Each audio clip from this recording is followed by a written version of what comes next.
அதனால் தடை செய்கிறவர்கள் அநேக பேர் வந்து கொண்டே தான் இருப்பார்கள். அதை பற்றிலாம் கவலையப்படாதீங்க. ஆண்டவராகிய இயேசு கிறிஸ்து இந்த பூமியில் 3 வருஷம் ஊழியம் செய்யும்போது எத்தனையோ பரிசெயர் சதுசேயர்கள் ஆண்டவருக்கு விரோதமாக எழும்பி கொண்டு தான் இருந்தாங்க.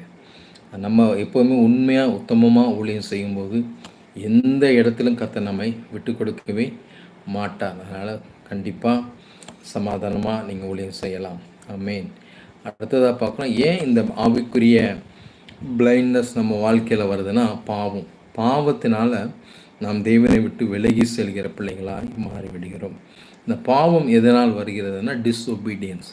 நாம் தேவனுடைய வார்த்தைகளுக்கு கீழ்ப்படியாமல் வாழ்வதனால் நம்முடைய வாழ்க்கையில் ஆவிக்குரிய பிளைண்ட்னஸ் வருகிறது. அதே போல் நல்ல ஆவிக்குரிய வார்த்தையை எடுத்துக்கொள்வது கிடையாது. ஆவிக்குரிய ஸ்கிரிப்சர்ஸ், நல்ல ஒரு வேத வாசிப்பு இல்லை, ஜெபம் இல்லை. இவைகள் எல்லாம் எங்கே கொண்டு போய் நம்மளை விடுதுன்னா, நாம் தேவனை விட்டு விலகி செல்கிறவர்களாய் நம்மை மாற்றி விடுகிறது. நல்ல நீங்கள் ஆவியில் பலப்படும் போது நீங்கள் மட்டுமல்ல, நீங்களும் உங்கள் குடும்பமும் ஆசீர்வதிக்கப்படுவீங்க. நீங்கள் எப்போ தேவனுக்கு விரோதமாய் மாறுகிறீர்களோ, இல்லை மனிதர்களுக்கு விரோதமாய் மாறுகிறீர்களோ, அன்னிலிருந்து உங்கள் வாழ்க்கையில் நிச்சயமாக 100% நான் சொல்கிறேங்க, உங்களுக்கு உபத்திரம் தான், உங்களுக்கு பாடு தான், உங்களுக்கு பிரச்சனை தான். ஏன்னா பிசாசு சில நேரத்தில் நம்ம செய்கிற காரியங்களை உற்சாகப்படுத்தி கொண்டே இருப்பான். ஆனால் அது முடிவோ அது பயங்கரமாக இருக்கும்.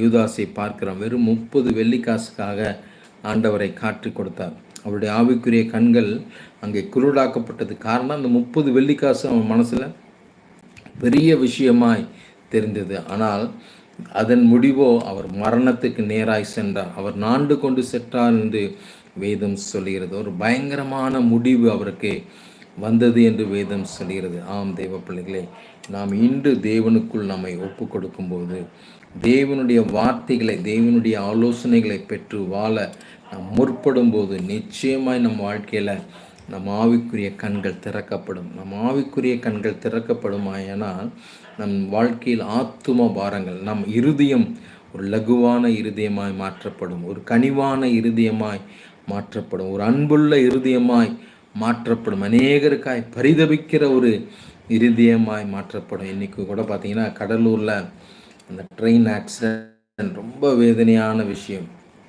ஒரே குடும்பத்தை சேர்ந்த 2 பிள்ளைங்க மறிச்சிட்டாங்க. அந்த குடும்ப ஆறுதலுக்காக ஒரு விசையாய் கண்ணீரோடு, அப்பா அந்த குடும்பத்தை உம்முடைய ஆறுதல் தீட்டட்டும்பா, 2 பிள்ளைங்களை இழந்து தவிக்கிற அந்த குடும்பத்திற்காக நாங்கள் செபிக்கிறோம். உம்முடைய இரக்கம் வரட்டும்பா, உம்முடைய ஆறுதல் வரட்டும்பா. அந்த குடும்பத்துக்கு ஒரு ஆறுதலை கர்த்தர் கொடுங்கப்பா.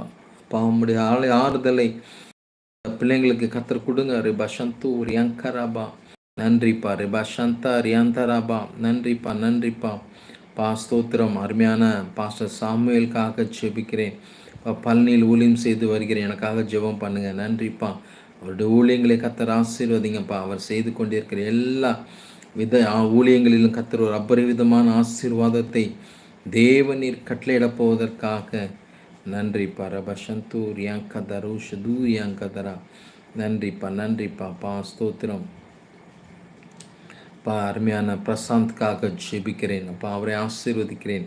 என்ன காரியத்துக்காக தேவனிடத்தில் விண்ணப்பம் செய்து கொண்டே இருக்கிறாரோ, ஜெபித்து கொண்டே இருக்கிறாரோ, அந்த காரியங்களை கர்த்தர் நீங்கள் நிறைவேற்றி கொடுப்பேன் என்று வாக்கு பண்ணுவதற்காக நன்றிப்பா. ரஷத்தோ ரதன ரமாஷதூரி ஹங்கரபா கத்தியாந்தரப்பா, நன்றிப்பா. எல்லாரும் ஆவிக்குரிய வாழ்க்கையில் பலன் உள்ளவர்களாய் மாற, ஆவிக்குரிய கண்கள் திறக்கப்பட, எலிசாக்கு விரோதமாக அங்கே சீரியா படை முழுவதும் வரும்போது கூட இருந்த அந்த வேலைக்காரனுக்கு பயம், ஐயோ நம்ம மாட்டிக்கிட்டோம், நம்ம உயிர் போக போகுது என்று கலங்கின போது எலிசா ஜெபிக்கிறார், ஆண்டவரே என்னுடைய வேலைக்காரன் கண்களை திறந்தருளும் என்று. ஏன்னா எலிசாவுக்கு தெரியும், என்னை சுற்றிலும் அக்கினி ரதமான தூதர்கள் நின்று கொண்டிருக்கிறார்கள், சேனைகள் நின்று கொண்டிருக்கிறார்கள். வேதம் சொல்லுகிறபடி உங்களை சுற்றிலும் அக்கினியான தேவ தூதர்கள் நின்று கொண்டிருக்கிறார்கள். இது கை போட முடியாது. எஸ், ஜெயலக்ஷ்மி சீராகவும் கேன்சர்ப்பா, அருமையான மகளுக்கு இருக்கிற கேன்சரை மாற்றுங்கப்பா. ரிபஷந்து, இன்னைக்கு நிறைய பேர் கேன்சர்னால் பாதிக்கப்பட்டிருக்கிறாங்கப்பா. அந்த கேன்சரினால் பாதிக்கப்பட்ட பிள்ளைங்களுக்கு தேவ விடு